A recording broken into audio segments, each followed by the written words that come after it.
اعوذ باللہ من الشیطان الرجیم، بسم اللہ الرحمن الرحیم۔ ناظرین کرام السلام علیکم۔ آج کل تلاوت کر رہے ہیں سورہ التوبہ کی آج پوتے آیات 76 سے لے کے 80 تک۔ فلما آتاہم من فضلہ بخلوا بہ وتولوا وہم معرضون۔ پھر جب دیا ان کو اپنے فضل سے اللہ نے تو اس میں بخل کیا اور پھر گئے وعدہ کر کے۔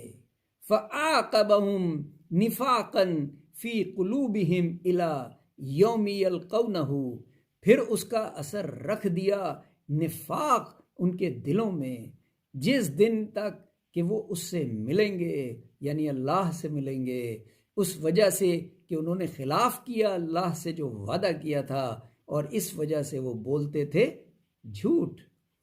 الم یعلموا ان اللہ یعلم سرهم ونجواهم وان اللہ علام الغیوب، کیا وہ جان نہیں چکے کہ اللہ جانتا ہے ان کا بھید اور ان کا مشورہ، اور یہ کہ اللہ خوب جانتا ہے سب اچھی باتیں۔ وہ یہ سمجھتے تھے کہ شاید جھوٹے وعدے کر کے وہ بچ جائیں گے، وہ یہ بھول رہے تھے کہ اللہ دلوں کے بھید سے واقف ہے۔ سبحان اللہ، سبحان اللہ۔ الذین یلمزون المطوعین من المؤمنین، وہ لوگ جو تان کرتے ہیں ان مسلمانوں پر جو دل کھول کر خیرات کرتے ہیں، اور ان پر جو نہیں رکھتے مگر اپنی محنت کا، پھر ان پر ٹھٹے کرتے ہیں۔ اللہ نے ان سے ٹھٹا کیا ہے، ان کے لیے عذاب دردناک ہوگا۔ وَلَهُمْ عَذَابٌ علیم۔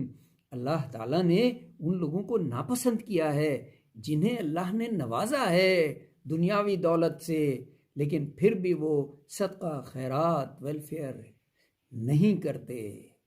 اپنے مال کو پاک کرنے کے لیے، اللہ کی رضا کے لیے دل کھول کے ان لوگوں کی مدد کریں جو مستحق ہیں لیکن ہاتھ نہیں بڑھا سکتے، خاص طور پہ وائٹ کالر لوگ۔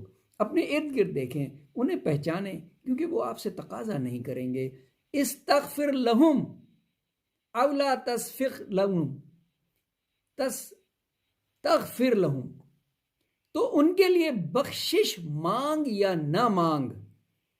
اگر ان کے لیے 70 بار بخشش مانگے تو بھی اللہ ان کو نہیں بخشے گا۔ بڑی سخت بات اللہ میاں نے کہہ دی ہے۔ واللہ لا یہدی القوم الفاسقین، اور اس کے لیے رسول سے اور اللہ راستہ نہیں دیتا نافرمان لوگوں کو۔